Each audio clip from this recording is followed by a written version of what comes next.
Thanks for listening to the STEM Factually podcast. I'm Dr. Marissa Civic, and this is a STEM Stacks Everyday STEM pod episode. So the audience for this is the parents of young children who are interested in teaching their kids STEM. So today, I just want to talk a little bit briefly about what the purpose of these episodes is, and then I'll delve right into how to actually incorporate STEM into your younger children's lives every day in an easy and digestible way. First off, thanks for listening and supporting my endeavor to offer educational resources that are accessible to everyone, and really incorporating my passion to teach younger audiences STEM. Young kids are really capable of much more than I think a lot of parents or anyone realize. And it's exciting that an exciting focus for me. So why is it important? STEM is everywhere. We encounter it constantly, and everyone needs a basic understanding of the STEM that they encounter day to day.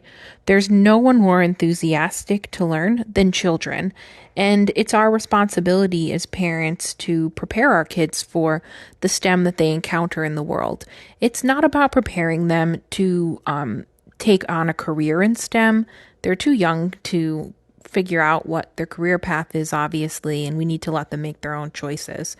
But what's really important is that, science is everywhere, math is everywhere, engineering is everywhere, tech is everywhere. So we need to really get our kids prepared and accustomed to encountering these fields in their everyday lives and help them combat the spread of misinformation as well.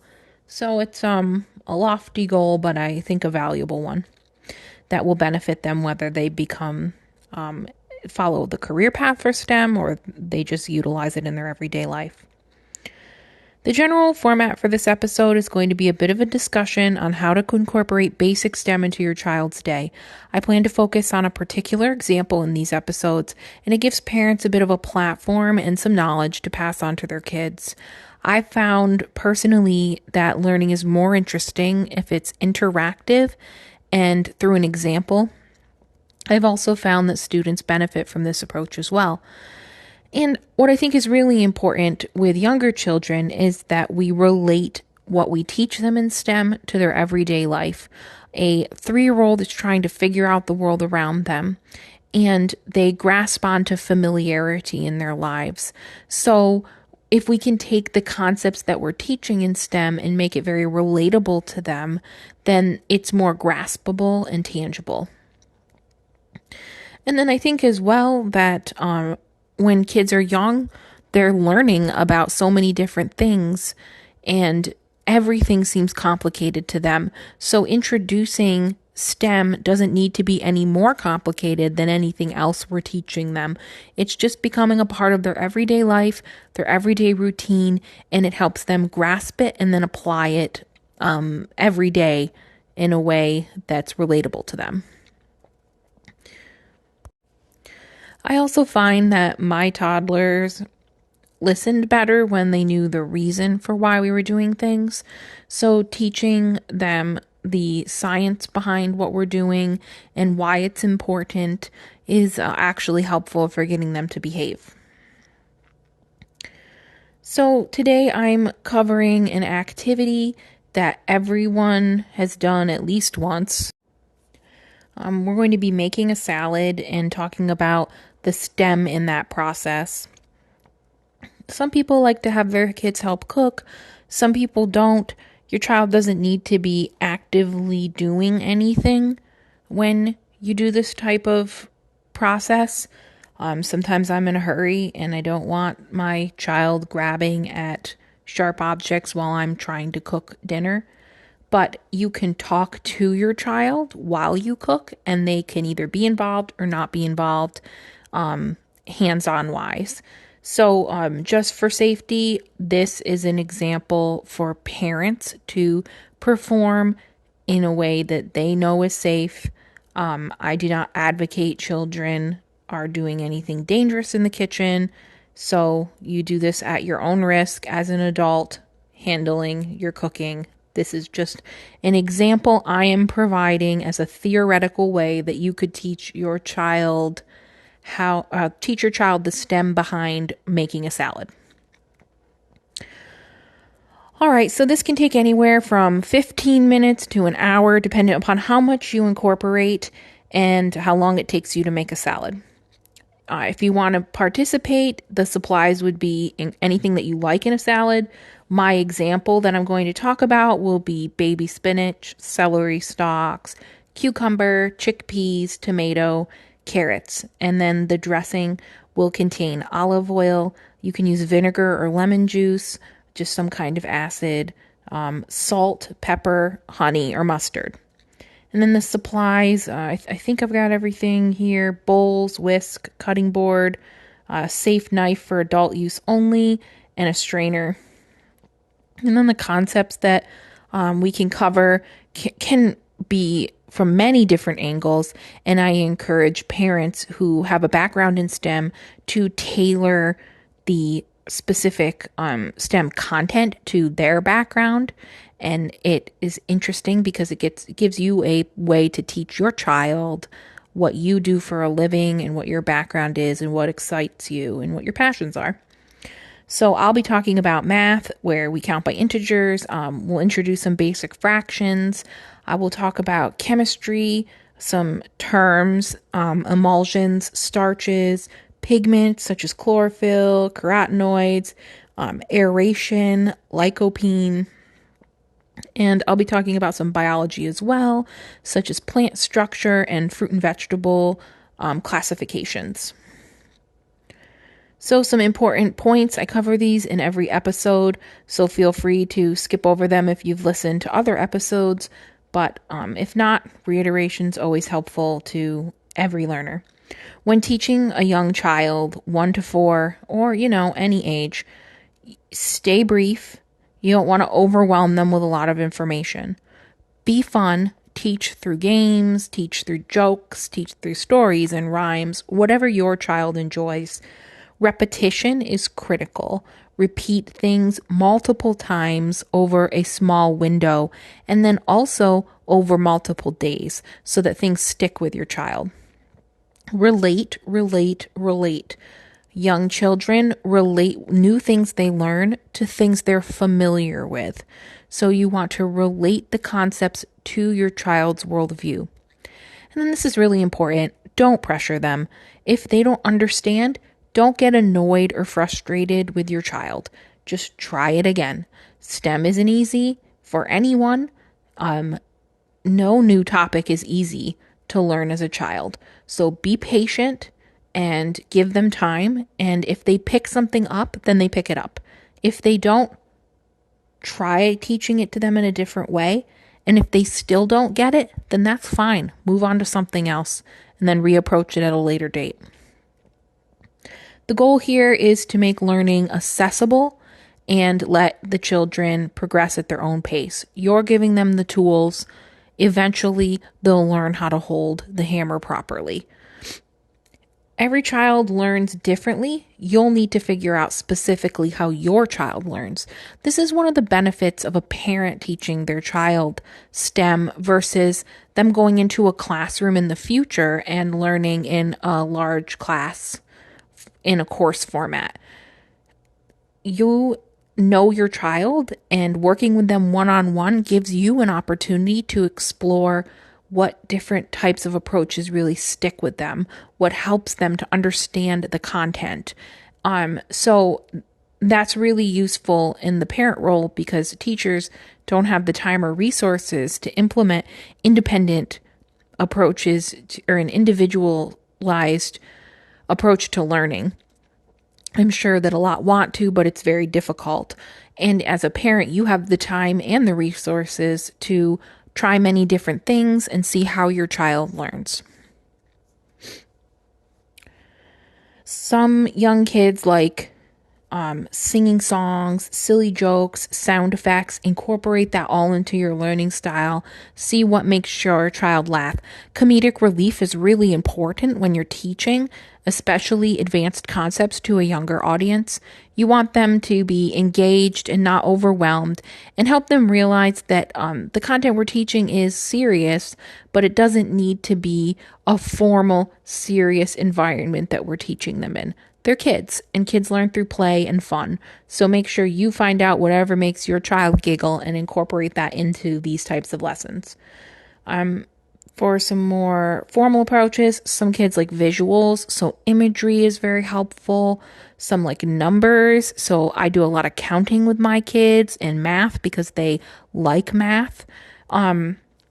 You just have to basically throw a bunch of techniques out there, see what sticks, and then expand upon that method. Still keep incorporating ways that your child doesn't immediately adapt to get them accustomed to other learning styles, but find out how your child thrives and then incorporate more of that aspect into your teaching approach.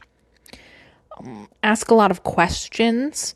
That allows you to determine where your child's understanding is, if they're feeling overwhelmed, if they're listening, if they're engaged. Being engaged is very important. If they don't care about what we're talking about, then it's not going to stick with them. They're just young. So if this doesn't interest them and they're not having fun, then try to come up with a new topic that does and move on. Questioning's also great. It models how to ask a question for them.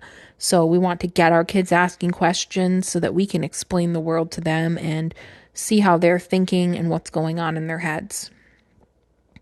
And asking questions keeps them participatory. You don't want to lecture or talk at your child when you're teaching them science, STEMs. You want them to be engaged, be interactive, be involved, and participate in the process. And asking them questions and showing them that they can talk too is a good way to do that. And then just briefly, parents of any level of understanding can teach their kids STEM. If you're new to STEM, STEM Factually can help with a basic understanding so that you can introduce terms and basic concepts if you're not already familiar with the content.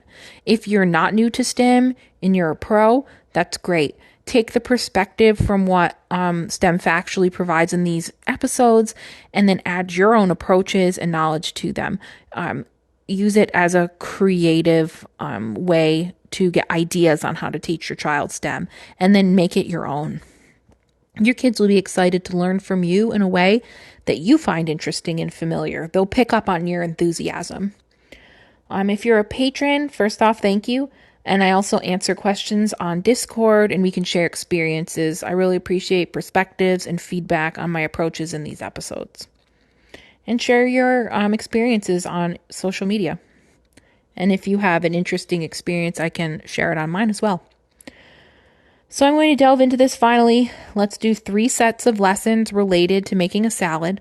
I'll do 3 examples as if I'm talking to my child, and then I'll pause and talk about the key points before going on to the next set of 2. Then we'll reflect. Set 1. Want to help me cook a salad for dinner? Great. This will be fun and tasty. What kinds of veggies and fruits do you like in your salad? Make sure you pause and give your child enough time to answer the question. My child likes to think for a while before he answers, so I give him a few seconds and then I prompt again. I'm not going to pause for all the questions because I feel like it would be irritating to have to listen to a bunch of pauses. So just assume that I would pause for my child. That's great. I really like celery, tomatoes, a variety of fruits and vegetables in my salads. Let's go over to the counter and we'll get ready to cook. First, I pull out and wash the fruits and veggies. I'm going to pull out the item and you help me classify it. That means you help me figure out what kind of produce it is. Is it a fruit? Is it a vegetable? Is it a seed or a root? Can you help me? All right, so the first thing I have is baby spinach. Do you know what baby spinach is? Baby spinach is a vegetable. It's a part of a plant. It's a leaf. Celery stalks. This one's kind of tricky. It's a part of a plant, a stem. So that means it's a vegetable. How about these cucumbers? What are they? Now they contain seeds, so they're technically a fruit. We tend to prepare them and eat them like you would a vegetable, but if they contain a seed, then they're a fruit. I also have chickpeas. What do you think chickpeas are? Chickpeas are a legume, and they contain a seed. You could plant this chickpea in the dirt, and it would grow a chickpea plant. They are also called garbanzo beans. That always makes my kids laugh. They love the word garbanzo. What do you think a tomato is? Let's classify it. What did we learn about produce that contains seeds? What does that mean? Is it a fruit or a vegetable? Yeah, it's a fruit. Tomatoes are a fruit. All right, last but not least, I've got a carrot. Can you tell what a carrot is? Have you ever seen one growing up from the ground? They're a root, and a root is a part of a plant, so it's a vegetable. They're called a root vegetable. All right, I'm going to wash all these except the chickpeas there in a can. We'll scrub them up well, and then we'll lay them out on a towel to dry. So let's lay out all the veggies and fruits and legumes that we rinsed. We'll place them on the towel over here. The towel is absorbent, so it will soak up the water from the fruits and veggies. Then later, we can hang the towel to dry, and the water will evaporate into the air. What color is each ingredient? Let's do the baby spinach first. What color is this? It's green. You know what pigment makes baby spinach green? It's called chlorophyll. Can you say chlorophyll? Good job. What about the celery stalks? Those are green too. They're light green, but it's still the same pigment, chlorophyll. Let's look at the cucumber. The cucumber is dark green on the outside, and it's light on the inside. And you guessed it, it's chlorophyll. Let's look at the chickpeas now. Those are tan. I'm not sure what makes them tan. Maybe it's a carotenoid? Maybe we can look it up later. Here's a tomato. What color is that? You know your colors. It's red. The pigment that makes the tomato look red is called lycopene. Can you say lycopene? Lycopene makes the tomato look red. It's a pigment. Okay, now look at the carrot. What color is the carrot? Yeah, it's orange. And that orange is from a pigment called carotenoid. All these different pigments help the plants absorb light from the sun. And then they use that sunlight to make sugars for energy. All right, let's cut them up next. The cutting part is for adults only. So let's reflect. Note first that we introduce basic terms and some complicated terms. Terms are easy to introduce because they sound different than what your child has heard before. It catches their interest and it gets them to interact because they can say it back to you and you can check their pronunciation, but also it gets them talking back and forth with you and it creates a banter. It's also useful to introduce terms because they're one or two word phrases that you can easily bring up without much context. They sound complicated, but terms like chlorophyll are no different. Telling that a child that a plant is green because of a pigment chlorophyll is no different than telling them that a yellow sweater is knitted from yellow yarn. It's just a longer or more complicated appearing word to people who aren't familiar with it than it would be to say yellow yarn makes the sweater yellow. Note as well that we keep it simple. We just say the basic term. We have them repeat it back, which is very important, and we maintain enthusiasm and maybe make your child giggle when you're trying to pronounce it together. You're not trying to overwhelm them with a lot of definitions of the terms. It's just useful to introduce it now so that later you can build upon that word. And then we can also teach them context and things like that from the term. Note I throw in lots of words, but I don't define them all. The towel is absorbent. We talk about pigments, but I don't specifically define the word pigment. We classify fruits and vegetables. It's about initiating language and discussion that makes your child comfortable with STEM. We want STEM to be less intimidating. We also want it to feel natural. If you don't know something, that's fine. If you pronounce something incorrectly, no big deal. Learn it with your child, look things up, or correct yourself later if you end up realizing you made an error. Note that I example this process with what pigment makes chickpeas tan. It's okay to not know the answer to every question that your child might ask or ideas that you come up with when you're teaching. Just never lie to them. Just tell them the truth. I don't know. But I do know how we can find that information. Let's look it up later when we're not busy with what we're doing. All right. So let's continue to the next example set. So this is set 2. Now it's time to chop up all the fruits and vegetables. The spinach just gets put in the bowl. We aren't chopping that today. Can you count 10 leaves and put them in the bowl? Good. Let's count them together. 1, 2, 3, 4, 5, 6, 7, 8, 9, 10. Your child will count differently. Some kids at 3 can count to 1,000. Some can count to 5. Adapt this to whatever your child is comfortable counting to. You want to introduce a higher number, but you don't want to overwhelm them. So work with them slowly and keep adding more to it as you go. All right, now let's do another set of 10. Now another one, and keep adding sets of 10 leaves of spinach into the bowl. Let's repeat that until we're done. We've used up all the spinach.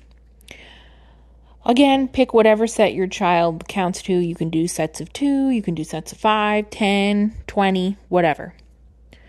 Okay, I have a stalk of celery here. It's a stem, remember? That makes it a vegetable. Look at the stalk of celery. Do you see the veins? Those thin white lines that run all the way up the stalk? They carry water from the soil, which they absorb through roots, and then up all the way to the leaves of the celery plant. They have a lot of fiber, so they are long and stringy and chewy. If we cut the pieces small, they're easier to eat. So let's first cut the stalk in half, and then we will cut those halves into diced pieces of celery. Watch me cut the stalk. First, we start with 1 piece. We cut it into 2 equal pieces, lengthwise. That makes 2 halves. Each one of these 2 is 1/2 of the whole. Now, we can add the 2 halves together and they make a whole. Now we get to dice the celery. It is cut in 2, so every chop we make makes 2 pieces of celery. So that means we get to count by 2s. First, we'll start with 0. 0. What's next? Let's chop. Chop 2 pieces. Chop 4 pieces. Chop 6. Look, 2 plus 2 is 4. Plus 2 is 6. Plus 2 is, can you count it on your fingers? 6, 7, 8. Stop and count the pieces if your child gets confused. Then continue counting by 2s up until whatever your stalk goes to.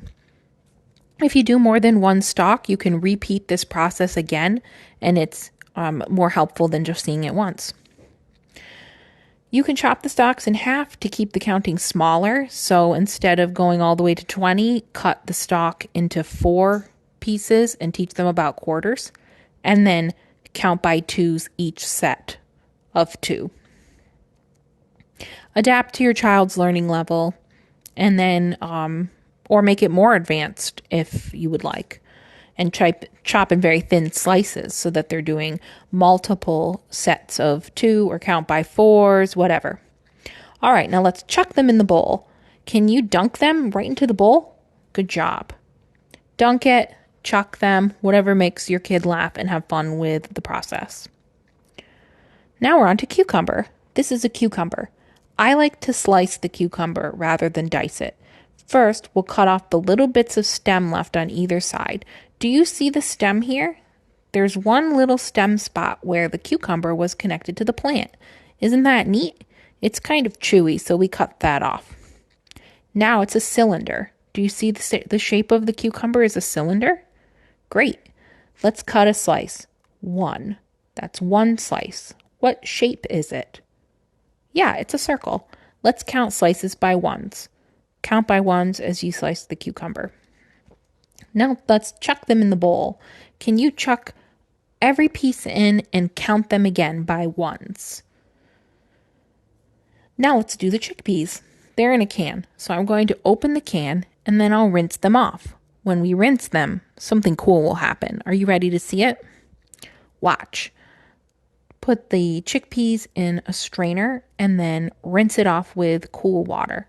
Look, do you see how the water is all bubbly around the chickpeas? That's from starches that come out of the pea. Did you see the bubbly water? Look at them. A starch is a type of sugar. Let's pat the chickpeas dry and then dump them in the salad. Can you pretend that the strainer is a dump truck? Let's dump the dump truck right into the bowl. Good job. All right, now it's time for tomato. Let's cut it in quarters. Do you know what a quarter is? How many pieces would we cut the tomato into if we want it to be a quarter? Well, we learned that cutting it in two makes two halves. We have to cut in four to get 4 quarters. A quarter is 1/4 of the whole. Watch. First I cut it in half. That's 2. Now I cut those 2 halves in half again. And look, there's 4 pieces. Each one of these equally sized pieces is a quarter of the whole. Can you say the word quarter? Can you say 1/4? Good job. 4/4 equals 1 whole tomato. Well, let's put those in the salad bowl too. Thank you. Carrots up next. They're a root vegetable, remember? And they're orange because of carotenoids. That's really neat. Let's chop off the top here, and now we will do slices. Let's count the circles.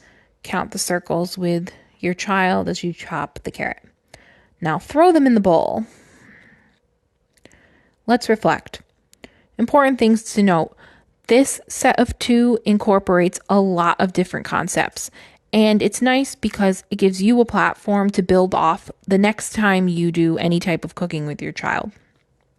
Or if you incorporate these different types of ingredients in their meals, on their plates, you can also reintroduce these things and then build off little branches of what we just covered. We also included a lot of content, but it is compartmentalized to a particular fruit or vegetable. Your child doesn't need to get every concept. We're introducing terms and languages for your child to start becoming comfortable with, and we're grouping them with a particular item so that each time we go to a new fruit or vegetable, we're kind of resetting and wiping the slate clean and giving the child another chance to pick up what we've already done and learn something new. So there is some repetitiveness in there as well.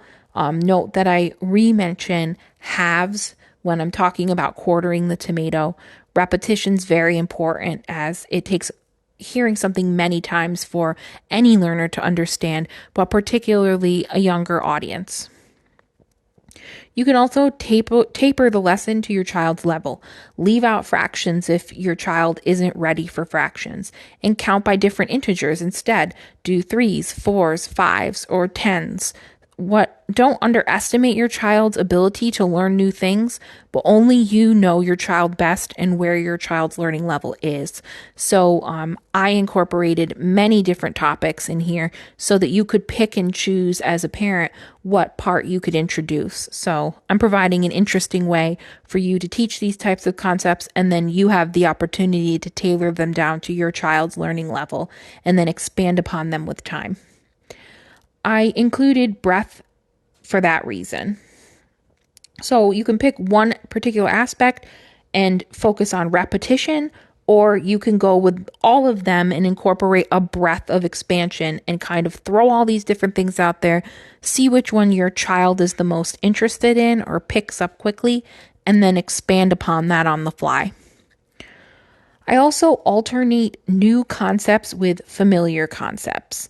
I integrate a physical action to get the child involved physically. The child is taking the items that we've chopped and putting them in the bowl. So it's trying to make that part silly as well, but the physical aspect and the humor of it will break up the tension or stress of learning a new concept. It keeps it light, it keeps your child involved, and it keeps it fun. And then don't forget, this is for fun. It's to introduce a new way of looking at your child's everyday world. Don't stress if your child doesn't get any concept or all of the concepts. They can learn at their own pace, and don't get frustrated with your child. They're young, and the goal is to get them excited about STEM, not scared to learn about STEM because their parent gets frustrated every time they don't understand a concept. So to move on to set 3, now we're going to be making a salad dressing. Let's get together our ingredients. We need primarily an oil and some kind of acid. I'm going to use olive oil for the oil. Acids that can be used in salad dressing are vinegar or lemon juice. Do you want to pick which one we use? They'll change the flavor of the salad dressing a little bit, but they'll both be delicious. All right, let's use lemon juice. Let's squeeze a lemon quickly. Do you smell the rind? That is called limonene. It's an oil that makes the lemon peel smell so nice. The oil is comprised of many molecules, but the one that smells like lemons is limonene. Can you say the word limonene? We can zest some of the rind into the oil, and the limonene oil will be miscible with the olive oil. That means it'll combine, because things that are like will combine with other things that are like. Oil and oil will stick together in the bowl. So put the olive oil in the bowl, we'll throw in some zest, and then we'll add the lemon juice. Hey, look, can you see what's happening? Look at the oil. The oil is not mixing with the lemon juice. They must not be the same. That's because oil is nonpolar and water is polar. The lemon juice is like water, so it is polar. Oil is nonpolar. They are not the same, so they are not mixing. You can see how the oil is on top of the water and it floats around it. Let's try to whisk them together. Can you whisk really well? Do you see how the oil and the lemon juice always separate? No matter how much we mix them, they still separate and the oil ends up on top. The oil is on top because it is less dense than the lemon juice. The olive oil particles aren't packed as tightly together as the lemon juice particles, so they will go on top of the lemon juice. Let's add salt and see what happens. Sprinkle, sprinkle. Look, the salt drops through the oil and into the lemon juice. It doesn't look like it floats in the oil at all. It must be the most dense. Look, when we mix it, the salt dissolves into the lemon juice layer. Salt is polar, like water is polar, so it dissolves in the lemon juice. The pepper doesn't dissolve at all, watch. We'll sprinkle that on top. Sprinkle, sprinkle. It floats around in the mixture. Whisk it some more. The oil and lemon juice still don't mix. Wow, this is really neat. Now we are going to add some honey. Honey will do a few things. It'll sweeten the dressing and make it taste sweet, but it's also an emulsifier. Can you say the word emulsifier? Add some honey and see what happens. Now let's whisk the lemon juice and oil, pepper, salt, and honey and see what happens. Look, do you see how they're mixing now? An emulsifier helps the oil and lemon juice mix together. They make an emulsion. Can you say emulsion? Now we can pour it on the salad and eat it. If you have bottled salad dressings in your fridge, you can also example this to your child by showing them that the oil sits on top of it's called the aqueous phase, but the water-based phase of the salad dressing, which is typically vinegar or lemon juice, or which is citric acid. There's many different types of formulations of salad dressings, but they all tend to be in oil and an aqueous phase. So you can just pull one of those out of your fridge as well and show them the same thing. And then there's many different types of emulsifiers that can be used as well. I like to use honey because my kids like things that are sweet. So it makes the salad dressing nice and sweet, and they like to eat that better. Mustard is commonly used as an emulsifier. You can look up different salad dressing emulsifiers and try whatever you like. But it's kind of a neat way to introduce a chemistry term to your kid that has a very visible and tangible definition. So to reflect on this, we introduced some experimenting here. I offer the child choices, which type of acid they would like to put in the salad dressing.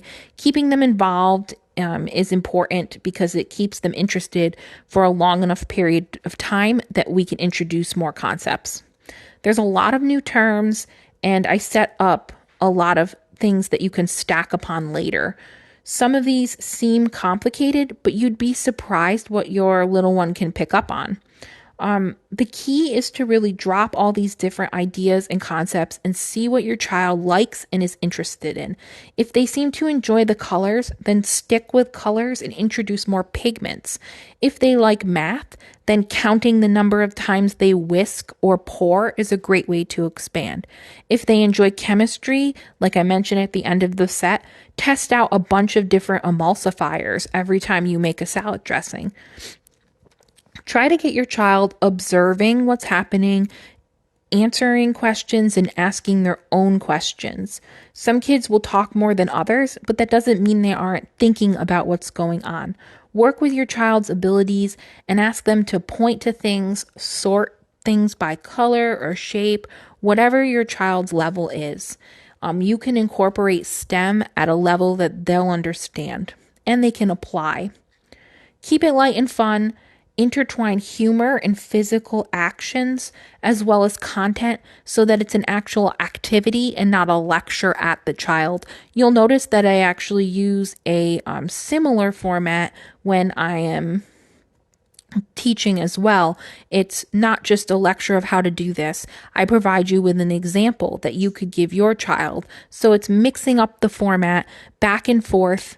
I'm talking to the child, then I'm showing you, and then we're reflecting upon what we did. So those types of approaches to learning break up the content and make it more digestible, as well as maintain attention span over a long enough time to introduce concepts. So this was a great example of how we can use STEM to introduce terms that help kids learn the world around them. We did a really basic introduction to the STEM involved in making a basic salad. There are obvious limitations, and this is a simplified discussion of what is actually happening. But what's important is we are starting to initiate asking questions about the world around us, introducing terms so that STEM isn't a foreign language, and offering reasons why we do what we do in life. Our lives are full of STEM, and it's important to emphasize and teach that throughout our day to our children so that it becomes second nature rather than a very large, unsurmountable barrier when they end up getting to courses in school where they're incorporating STEM into the curriculum. So don't stop after this lesson. Keep bringing up what you talked about and discussing it daily. When you're outside playing with your kids, bring up the pigments again. Oh, look, do you see these flowers? They are this color because they contain anthocyanins. Do you see the leaves? They contain chlorophyll.